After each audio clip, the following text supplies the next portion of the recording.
राम महतो जी से होगा कि जो कुणाल सारंगी जी बोल रहे हैं उसी मुद्दे को लेकर आप पिछले 2-3 साल से लगातार सड़क पर हैं, सभा को संबोधित कर रहे हैं, लोगों को समझाने की कोशिश कर रहे हैं कि झारखंड के क्या मुद्दे हैं, किन मुद्दों के साथ सामने आना चाहिए। जयराम महतो के सपनों का झारखंड कैसा है? अभी चूंकि आप चुनाव लड़ने की घोषणा कर चुके हैं, 81 सीट पर चुनाव लड़ने जा रहे हैं, तो किन बात को लेकर जा रहे हैं जनता के बीच? आपके हिसाब से कैसी पॉलिटिक्स होनी चाहिए, कैसा झारखंड होना चाहिए?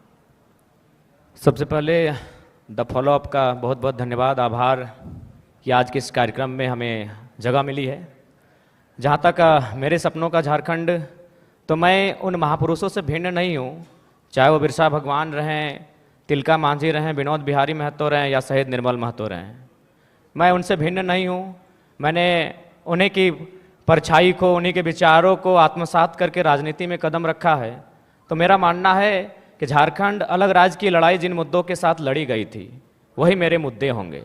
झारखंड अलग राज्य की लड़ाई में जो सोच के साथ इस राज्य को अलग किया गया था कि जब ये राज्य अलग होगा तो यहाँ के युवाओं के पास क्या अधिकार होगा, जब ये राज्य अलग होगा तो यहाँ के किसानों के पास क्या स्वतंत्रता होगी, मेरे मुद्दे वही होंगे। झारखंड जो हमारे झारखंड के नाम में ही छुपा है, झाड़ यानी जंगल, खंड यानी जमीन का एक भूभाग, और हमारी जो निरंतर लड़ाइयाँ रही हैं आदिकाल से, वो इसी विषय को लेकर रही हैं। तो जब मैं विधानसभा के चुनाव में जाऊंगा, मेरा पहला मुद्दा इस राज्य में एक सुदृढ़ स्थानीय नीति का रहेगा। चूँकि मैं जिन क्षेत्रों से आता हूं वो कोयलांचल का क्षेत्र है। आज भी मैं जब कोयलांचल से होकर आया तो लोगों ने अपनी समस्याओं को लगभग 15-20 आवेदन मेरे पास पड़े। जब मैं एक सामान्य सा बालक हूँ, मैं एक साधारण सा बालक हूँ और मुझे प्रतिदिन 15 से 20 समस्याओं को सुनना पड़ता है, जो समस्याएँ होती है ज़मीन से संबंधित।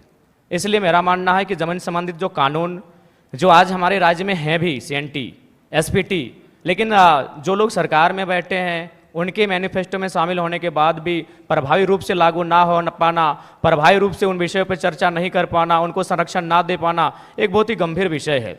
और मेरा मानना यही है, जो कि मैं किसान वर्ग से भी संबंध रखता हूँ, एक किसान का बेटा हूँ, तो मेरे हिसाब से जो ज़मीन संबंधित मुद्दे हैं वो मेरे प्राथमिक मुद्दे होंगे। उसके बाद आज छात्रों की समस्या देख सकते हैं। आज CGL के छात्र, जैसे CGL के छात्र आज धरने पर बैठे हैं। विगत जो पहला एग्ज़ाम हुआ था उस एग्ज़ाम में धांधली हुई, इस एग्ज़ाम में धांधली का मामला सामने आ रहा है। तो निश्चय एक बेहतर नियोजन नीति हो और इस तरीके से एग्ज़ाम को लिया जाए कि धांधली ना हो, गड़बड़ी ना हो, और महत्वपूर्ण सबसे कि अन्य राज्य से लोग जो हमारी हकमारी कर रहे हैं वो कम से कम रुके। उसके लिए मेरे पास मेरी योजना होगी कि हम लोग प्रखंड स्तरीय भाषा के आधार पर एग्जाम लेंगे। क्योंकि भारतीय संविधान आर्टिकल 15-16 इस बात का उल्लेख करता है कि हम जात के आधार पर भेदभाव नहीं कर सकते हैं, हम धर्म के आधार पर भेदभाव नहीं कर सकते हैं, हम उद्गम स्थान के आधार पर भेदभाव नहीं कर सकते हैं, हम लिंग के आधार पर भेदभाव नहीं कर सकते हैं, लेकिन भाषा का कहीं जिक्र नहीं है। तो मेरा मानना है कि सरकार को इस विषय पर सोचना चाहिए। हम लोग अगर सरकार में आते तो इस विषय पर सोचेंगे कि जो प्रतियोगिता की परीक्षाएं होंगी वो हमारी भाषाओं में होंगी। फॉर एग्जाम्पल, जैसे मान के चलिए कोई हिंदी का पेपर आता है परीक्षा में, उसमें एक सवाल आता है कि आंख का तारा, इसका मतलब क्या होता है, आग बबूला होना, इसका मतलब क्या होता है। तो झारखंड के अभ्यर्थी के साथ साथ इस सवाल का उत्तर बिहार के अभ्यर्थी को भी मालूम है, इस सवाल का उत्तर उत्तर प्रदेश, मध्य प्रदेश, राजस्थान के अभ्यर्थी को भी मालूम है। लेकिन अगर हम अपनी भाषा को प्रमोट करेंगे, अपनी कल्चर को अगर प्रमोट करेंगे प्रतियोगिता परीक्षाओं में, और वहाँ सवाल ये रहेगा, मान के चलिए मैं धनबाद के तोपचांची ब्लॉक से आता हूँ और वहाँ एक मुहावरा चलता है, पखर तरे हाथ करे करे झांक, ना ये राजस्थान को समझ में आएगी ना ये उत्तर प्रदेश को समझ में आएगी। इससे क्या होगा कि नियम भी बना रहेगा और हमारी जो नौकरियों में हकमारी हो रही है वो भी सुरक्षित रहेगा। लेकिन जयराम जी, आपका जो आंदोलन शुरू हुआ वो भाषा के आंदोलन से ही शुरू हुआ। उसमें एक नारा भी लगा कि भोजपुरी भाषा नए चलतो। तो आपके बगल में जो ठीक बैठे हैं वो पलामू प्रमंडल से हैं। जी, आप मेरा पहला ही वीडियो सुनेंगे। तो मेरा सवाल ये है कि क्या जयराम अब इतना तैयार हो गए हैं कि बगल में बैठाने के लिए तैयार हैं? जी, आप मेरा पहला ही वीडियो सुने होंगे, मेरा तर्क सुने होंगे कि धनबाद और बोकारो की सीमा पश्चिम बंगाल से लगती है। यदि यहाँ के ब्लॉक में सटे हुए जो ब्लॉक हैं अगर उनमें कोई अन्य राज्य, तो मैंने कहा कि यहाँ के लोग बांग्ला बोलते हैं, नो डाउट, क्योंकि हमारा मानभूम का इतिहास रहा है। लेकिन आप बिहार की भाषाओं को उत्तर प्रदेश की भाषाओं धनबाद और बोकारो में लेके आएंगे तो डंके की चोट पर आज भी कह रहे हैं वो बोरो लैंग्वेज है। आप उनको अगर पलामू में लेके आएंगे तो मुझे आपत्ति नहीं है, आप उनको कोडरमा के कुछ प्रखंड में लेके आएंगे मुझे आपत्ति नहीं है। जो बिहार राज्य के सीमावर्ती क्षेत्र हैं यदि आप वहाँ भोजपुरी मगही की बात करते हैं तो समझ में आता है, धनबाद और बोकारो में लेके आएंगे तो वो बोरो लैंग्वेज है। सूर्या, वो सिंडिकेट कौन है जो परीक्षाओं को बाधित करवाता है, पेपर लीक करवा देता है? देखिए, वो ऐसे लोग हैं जिनको लगता है कि इस दुनिया में मौत नाम की कोई चीज़ नहीं होती है, जिनको लगता है कि शायद वो सारा धन एकत्रित करके स्वर्ग जा सकते हैं, वहाँ सुख भोग सकते हैं। बिल्कुल ये बहुत गंभीर समस्या है और मुझे लगता है कि इसमें सरकार के लोग शामिल होंगे, विपक्ष के लोग शामिल होंगे। ये कोई नई बात नहीं है। अगर आदरणीय शिल्पी जी कह रही हैं कि अगर वो जनता जानती है तो जनता को मालूम है कि किस प्रकार से जेपीएससी की परीक्षा होती है। उनमें जब रिजल्ट आता है तो विधायक जी के रिश्तेदार होते हैं, विधायक जी के भाई होते हैं, विधायक जी के भतीजे होते हैं। तो ये किसी से छुपा नहीं है, बिल्कुल ये इसी बीच से है, इसी सिस्टम के बीच से है। इसमें किसी एक का कोई योगदान नहीं है। इसमें 24 वर्षों से जिन लोगों ने राज्य की सत्ता को संभाला है, 24 वर्षों से जिन लोगों ने इस राज्य की सरकार को चलाया है, पक्ष बन के विपक्ष बन के, सबका उसमें हिस्सेदारी होता है। तो इसलिए जिस दिन वो इस बात को मानेंगे कि हमें एक समानतापूर्वक जीवन जीना है, हम लोग वास्तव में इंसान मनुष्य तभी हैं जब दूसरे की दर्द, दूसरे की तकलीफ और पीड़ा को देखकर हम भी पीड़ित होते हैं, तब शायद ये माहौल बदले। लेकिन फिलहाल ऐसे परिवेश में ये बुद्ध का देश भले है, लेकिन आज बुद्ध के विचार बिल्कुल विलुप्त हो चुके हैं। मुझे नहीं लगता है कि कोई शांतिप्रिय तरीके से इस प्रकार के रास्तों से हटेगा। तो इसीलिए मेरा मानना है कि नहीं, आपके समर्थक जो हैं वो next CM Tiger Jairam Mahato लिखते हैं, तो नेक्स्ट सीएम के पास क्या विजन है, कैसे आप करेंगे जो सब चीज ट्रांसपेरेंट? देखिए, सबसे पहली बात, उन भय बिना प्रीत नहीं। उनके साथ अगर दोषी पाए जाते हैं तो कठोरतापूर्वक कानूनी कार्रवाई की जाएगी और मैं बिल्कुल उसका पक्षधर हूँ। क्योंकि अगर एक व्यक्ति पे कार्रवाई होती है और उस कार्रवाई से अगर हजारों स्टूडेंट को एक उम्मीद मिलती है, अगर एक व्यक्ति पे कार्रवाई होती है और हजारों किसानों की खुशहाली आती है, तो मुझे लगता है उस व्यक्ति पे कार्रवाई होनी चाहिए। और मैं अपना एक अनुभव बताना चाहूँगा। हालांकि ऐसे मंचों पे जहाँ एकेडमिक लोग आके सुन रहे हैं, इंटेलेक्चुअल लोग आके सुन रहे हैं, नहीं बोलना चाहिए, लेकिन मुझे मेरा जो करैक्टर है वो सबके सामने मैं आपको बताना चाहूँगा। ये बेरमो कठारा की घटना है। वहाँ एक व्यक्ति का अटेंडेंस रोक दिया जाता है, पंच ब्लॉक कर दिया जाता है, जो नौकरी का प्रावधान होता है कोलियरी में। वो व्यक्ति हमारे पास आता है, आके हमें सुनाता है कि भैया ऐसा ऐसा बात है, मेरा कसूर इतना है कि झारखंडी है और हमें मतलब मेरा पंच को ब्लॉक कर दिया गया है, मेरे अटेंडेंस को रोक दिया गया है, तो कुछ उपाय किया जाए। तो हम उनको फ़ोन लगाते हैं, तो हमने परिचय दिया कि सर ऐसा क्यों करते हैं, गरीब आदमी है, बड़ी मुश्किल से रोजगार चलता है, तो इनको पुनः रख लिया जाए। तो उधर से आवाज़ आई कि आप कौन बोल रहे हैं? तो हमने कहा कि हम जयराम कुमार महतो बोल रहे हैं, वर्तमान में गिरिडीह लोकसभा लड़े हैं। तो बोला नहीं, आपसे हम परिचित नहीं है। तो हमें लगा कि शायद वो विधायक या सांसद की पैरवी सुनना चाहते हैं। तो मैंने इतना कहा था कि 2 महीने के बाद चुनाव है, हम बेरमो भी लड़ेंगे, गोमिया भी लड़ेंगे, डुमरी भी लड़ेंगे। अगर वहां से कोई भी सीट जीत के आ जाते हैं तो आपको दामोदर नदी में ले जाकर डाल देंगे। विश्वास कीजिए, विश्वास कीजिए, वो व्यक्ति का भी नाम बता देंगे, ऐसा नहीं हम झूठ बोल रहे। 10 सेकंड में उनका आवाज बदला कि जयराम बाबू बोलिए क्या बात है। अगर मेरे इस व्यवहार से उसका नौकरी बच जाता है तो मुझे अपने इस व्यवहार से कोई कंप्रोमाइज नहीं करना है। 24 साल आपने चला लिया श्रीमान करके, 24 साल आपने चला लिया नियम कानून की बात करके। हमें लगता है कि एक एग्रेसिव गवर्नमेंट आनी चाहिए और मेरा यही एग्रेशन मुझ में रहेगा। क्योंकि मैं ना संजय मेहता जी के तर्ज पे मैं बरी से आता हूं, ना मैं चौपारण से आता हूं, ना मैं गढ़वा से आता हूं, मैं धनबाद से आता हूं। मैं एक घटना सुनाता हूं सुरेश महतो की, और विधायक मैडम बैठी हैं, हालांकि उस समय वो बहुत किस्सा पुराना है। वह झरिया विधानसभा की घटना है, वह भोरा क्षेत्र की घटना है। एक व्यक्ति है, उनका नाम है सुरेश महतो, मैं उस कौम का बेटा हूं। एक व्यक्ति थे, उनका नाम था सुरेश महतो, मैं उस कौम का बेटा हूं। उनको मारा गया था, उनकी सांसें थी, उनके दोनों पांव को काटा गया था। उनकी सांसें चल रही थी, उनके दोनों हाथ को काटा गया था। उनकी सांसें चल रही थी, उनके दोनों आंख को निकाला गया था। इसीलिए मैं मीठी बात करने नहीं जानता। मुझे लगता है एग्रेशन से राज्य को बदलूंगा। मैं उस कौम से आता हूं, मैं उस क्षेत्र से आता हूं जहां हमने सिर्फ कत्लेआम देखा है। झारखंड हमने बनाया है भैया। निर्मल महतो के सीने में गोली लगी थी, तब झारखंड का चर्चा दिल्ली में हुआ था। तब राजीव गांधी को पता चला था कि हां, झारखंड की डिमांड किया जा रहा है। तो मुझे लगता है एक बार ये श्रीमान, ये नियम कानून, एक बार एग्रेशन की गवर्नमेंट होनी चाहिए। बाकी यूथ डिसाइड करे। मेरा जो व्यवहार है, फॉलो अप के मंच में भी मेरा यही व्यवहार है। पसंद लगे वोट कीजिएगा, ना लगे इग्नोर कीजिए। नहीं, आप जो बोल रहे हैं, आप जयराम जी बोल रहे हैं, सुनने में अच्छा लग रहा है, आप बोल रहे हैं रोंगटा नहीं भी सुनने खड़ा में हो नहीं, जाता आप है। तब झारखंड राज्य को नहीं समझते हैं सन्नी जी। मैं बोल रहा हूँ एग्रेशन, नहीं आप नहीं समझते हैं झारखंड राज्य को, मैं एग्रेशन, सुनने में अच्छा नहीं लगता, यही रियलिटी है। एग्रेशन क्या मतलब जानते हैं आप झारखंड राज्य को महोदय? एग्रेशन मतलब आप क्या जानते हैं झारखंड राज्य को? हम उस राज्य से आते हैं जहां एक संसद ने सीने में 12 गोली खाई थी। हम उस झारखंड से आते हैं जहां MP member of parliament Sunil Mahato ने 1 2 3 4 5 6 7 8 9 10 11 12 गोली खाई थी सांसद ने। क्या सुनने में अच्छा लगता है तब आप झारखंड को नहीं जानते हैं? एग्रेशन मतलब क्या? एग्रेशन मतलब यही है कठोर डिसीजन, त्वरित कार्रवाई। आज कार्रवाई किस पे होती है? एक ठेला पे काम करने वाला है, तुरंत कार्रवाई होगी। एक मजदूर है, पुलिस तुरंत कार्रवाई करेगी। आपकी कार्रवाई उस समय काहे नहीं होती है जब बड़े बड़े लोग आपकी गिरफ्त में आते हैं, बड़ी बड़ी मछलियां जाल में फंसती हैं? क्यों कार्रवाई नहीं होती? हम लोग आते हैं तो छोटा रहे या बड़ा रहे, जो गलत रहेगा उस पर कार्रवाई होगी। मेरा सवाल वही था कि एग्रेशन मतलब क्या? एग्रेशन का मतलब है कठोर डिसीजन। एग्रेशन मतलब एग्रेशन का मतलब है कोई दबाव नहीं। एग्रेशन का मतलब है कॉर्पोरेट से कोई भय नहीं। एग्रेशन का मतलब है अमीरों के चंदे से पलना नहीं। एग्रेशन का मतलब होता है निडर होकर, निष्पक्ष होकर झारखंड के मुद्दों पे बात करना, झारखंड के मुद्दों के समाधान करने के लिए प्रयास करना। एग्रेशन का मतलब, मेरा सवाल बार बार वही है कि क्या गाड़ी पर चढ़कर भाषण देना या फिर योगी की तरह बुलडोजर चलाना? देखिए, भाषण देना हमारा सिद्धांत नहीं रहा है। एक सवाल, आज राजभवन में लोग धरने पर बैठे हैं, मुख्यमंत्री के आवास पे लोग धरने बैठे हैं, आज सीजीएल के जेएसएससी कार्यालय के बाहर लोग धरने पे बैठे हैं। आंदोलन रोज होता है, लेकिन जयराम महतो एक 50 लड़कों के आंदोलन से आज सीएम का फेस बन के कैसे सामने आया? इस सवाल का उत्तर कोई दे। आंदोलन इस राज्य में रोज होता है, जयराम महतो क्यों? क्योंकि मैंने उन मुद्दों को टच किया, मैंने उस मुद्दों पे बात किया जो झारखंड की जरूरत थी, जिसपे झारखंड बात करना चाहता था। साफ शब्दों में झारखंड चाहता था कि बिल्ली के गर्दन में घंटी बांधी जाए। जी, इसी से जुड़ा हुआ मेरा एक सवाल है, आप क्या मानते हैं, चूंकि बहुत बारीकी से आप चीजों का अध्ययन करते हैं, भाषण देते वक्त किताब पढ़कर भी बोलते हैं, आपने अध्ययन कर पाया क्या सचमुच में ये सीजीएल का पेपर लीक हुआ लग रहा है आपको?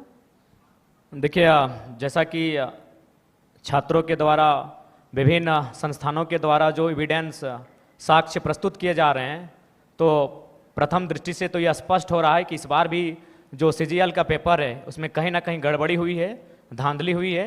और मुझे लगता है कि पिछली बार जो पेपर गड़बड़ी हुआ था, अगर उसका जो लोग दोषी हैं, अगर वे दोषी लोग पकड़े जाते हैं, अगर उन पे कार्रवाई होती, तो शायद इस बार उनका मनोबल इतना ऊंचा नहीं होता।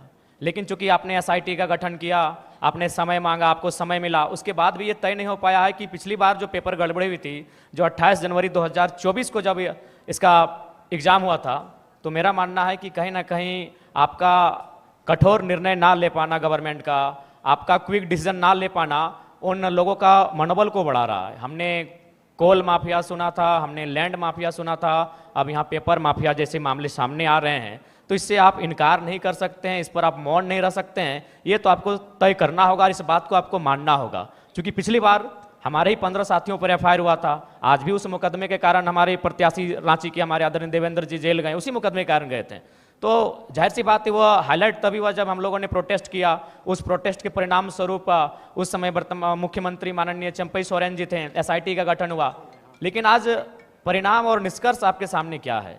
यानी आप लोग उन माफियाओं के मनोबल को बढ़ाने का कार्य आप स्वयं कर रहे हैं।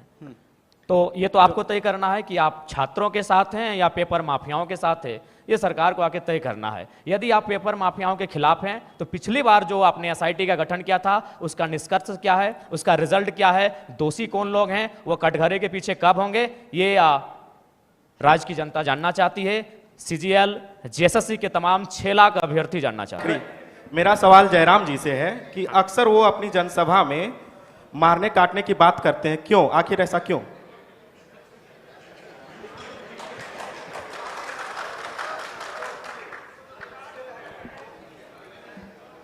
देखिए,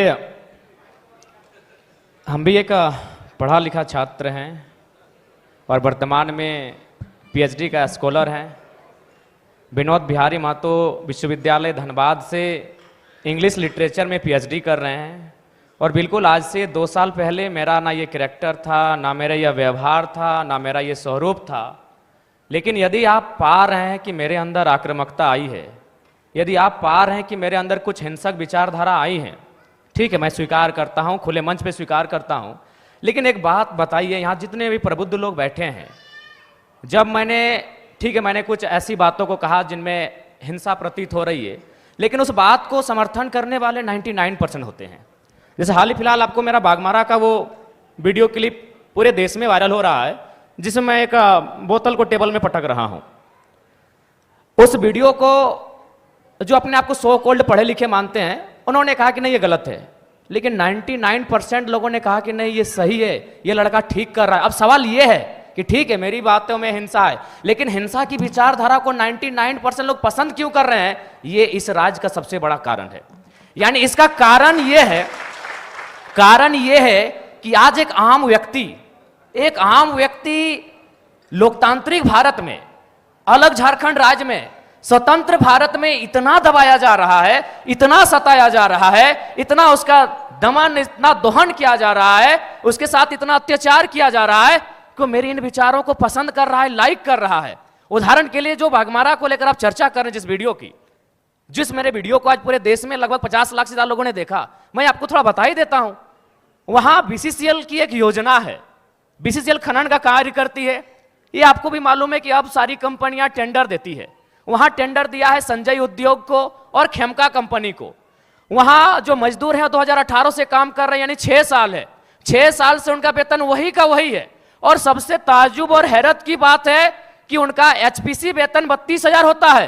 ताजुब कीजिएगा और लोकतंत्र के होने पे शर्म भी कीजिए, उनको 6,000 वेतन मिलता है। उससे भी ताजुब की बात है कि ना बीसीसीएल जिम्मेवारी ले रही है कि ये किनके वर्कर हैं, और ना ही खेमका और संजय उद्योग जिम्मेवारी ले रही है ये किनके वर्कर हैं। उससे भी ताजुब की बात है, उनको जो पेमेंट मिलता है 4,000 मिलता है, 6,000 मिलता है, वो पेमेंट ना बीसीसीएल दे रही है, ना संजय दे रही है, ना खेमका दे रही है। तो बताइए किसका खून नहीं खोलेगा। मैं बनावटी इंसान नहीं हूं। उस मीटिंग में 52 मिनट डिस्कशन हुआ था, मैंने 52 मिनट के बाद मुंह खोला था, और ये तो मीडिया चल रही थी और कैमरा में कैच हो रहा था, इसीलिए मैंने बोतल को टेबल में पटका। मां कसम हम किसी के मुंह में पटकते, आपके पांव तले जमीन खिसक जाएगी। जब आपने छेड़ा है तो सुन लीजिए। यही विनोद बिहारी विश्वविद्यालय में एक कंपनी, एक एजेंसी ने टेंडर लिया है, मजदूरों को ज्वाइनिंग लेटर के साथ साथ रिजिग्नेशन लेटर पे साइन करा गया। इस भारत में कहां होता है यार। मैं आक्रामकता की बातें करता हूं, कारण कौन है? रिजिग्नेशन लेटर पे साइन कराया गया है, कौन देगा उत्तर? भारत देश में 4 स्तंभ है कहने को, न्यायपालिका, कार्यपालिका, विधायिका, पत्रकारिता। कौन रिस्पॉन्सिबल है कि ज्वाइनिंग, ताजुब की बात है, ज्वाइनिंग लेटर भी मिला है और उनको साइन भी करा लिया है। क्या बोलते हैं आप? रिजिग्नेशन लेटर, रिजाइन लेटर में भी साइन करवाया गया है। और एक घटना गोमिया की, जब मेरा सभा था बेरमो में, वो लड़का आया, उसने कहा कि जो एजेंसी है उनको पेमेंट देना होता है 20,000, लेकिन मेरा शर्त है उनका कि 20,000 आपके अकाउंट में देंगे, आपको 8,000 रिटर्न करना होगा, नहीं तो नौकरी से निकाल देंगे। उसके बाद भी अगर आपका खून नहीं खोलता है तो आप बनावटी लोग हैं, असल लोग नहीं है। अगर आप चाहते हैं मेरे अंदर की आक्रामकता कम हो, आप चाहते हैं मेरे अंदर की उग्र भावना कम हो, तो आज प्रबुद्ध लोग बैठे हैं। आज माननीय मंत्री दीदी बैठी हैं, आज माननीय मंत्री महोदय बैठे हैं, मंत्री 3 मंत्री बैठे हैं, आज प्रदेश अध्यक्ष महोदय बैठे हैं, सांसद महोदय बैठे हैं, झारखंड मुक्ति मोर्चा के फिलहाल पालनहार हैं बैठे, आज विधायक मैडम बैठी हैं, यहाँ भी एक विधायक बैठे हैं, यहाँ भी एक विधायक बैठे हैं। ये लोग तय करें कि इस प्रकार का जुल्म, शोषण, अत्याचार एक आम व्यक्ति पे, यानी जो लोग हाशिए पर हैं, जो लोग निम्न स्तर पे हैं, उनके साथ अन्याय नहीं होगा। जयराम महतो प्रेम की कविताएं लिखेगा, इनकलाब की बातें नहीं करेगा। जयराम जी, अब चूंकि टाइम का सबका स्लॉट बंधा हुआ है और सामने सब मिनिस्टर भी बैठे हुए हैं, एमपी एमएलए भी जो हैं बैठे हुए हैं, सुखदेव भगत जी हैं, पूर्णिमा नीरज सिंह जी हैं, दीपिका पांडे सिंह जी हैं, मिथिलेश ठाकुर जी हैं, बन्ना गुप्ता जी भी हैं। तो अब हम लोग नेक्स्ट सेशन शुरू करेंगे। जी बिल्कुल, सेशन को समाप्त चूंकि करते हैं। सवाल ये ऐसा था संजय भैया कि नहीं, बिल्कुल ठीक है, लेकिन आपका जो जवाब है उस पर भी मेरा एक रिएक्शन है कि आप नेतृत्व करने की दिशा में बढ़ रहे हैं, तो भीड़ तो हत्या कर देती है, मॉब लिंचिंग कर देती है, तो भीड़ को सही नहीं ठहराया। देखिए, अगर आज तक हम 2.5 सालों से भारत के इतिहास में, झारखंड की मैं बात कर रहा हूं, बिना बुलाए किसी राजनीतिक दल के अखाड़े में ये भीड़ नहीं होती है। एक ठेला अगर चला हो तो बता दीजिए। जयराम जी ठीक है, भीड़ को नियंत्रण करने आता है, चूंकि अग्रेशन, और ये शौक नहीं है, हाँ, किसी का शौक नहीं है लड़ाई झगड़ा करना। हर कोई, अरे हम तो और देखिए क्या है हम ना, तो- जयराम जी कि पॉलिटिक्स में अग्रेशन, इमोशन यही बिकता नहीं है नहीं, इस देश में। एग्रेशन, आपका अग्रेशन बिक रहा है, अगर उसको अच्छा बेचिए, काम हो ठीक रहा है। है, अगर एग्रेशन से किसी का भला हो रहा है तो एग्रेशन होना चाहिए। नहीं ठीक है, आखिर अच्छी बात है। एग्रेशन शब्द बना ही क्यों है? मैं माफी मांगते हुए आप सबसे अब इजाजत लेता हूँ। माफी की आवश्यकता आप सभी नहीं है। को शुभकामनाएं। नहीं, माफी की जयराम आवश्यकता जी, नहीं है। आपने जयराम हमें मंच पे मौका दिया, इसके लिए आपका साधुवाद, आपका धन्यवाद। आप आए उसके लिए आप सभी संजय को जी, शुक्रिया। आपसे जब हम मिलेंगे राजेश ठाकुर जी की उम्र में, जब आपसे हम मिलेंगे दीपिका दीदी की उम्र में, तो शायद एग्रेशन कम होगा। हाँ, आप वो एक हो 29 साल के जाएगा। युवा से मिल रहे हैं और एग्रेशन ना हो, ये उचित नहीं।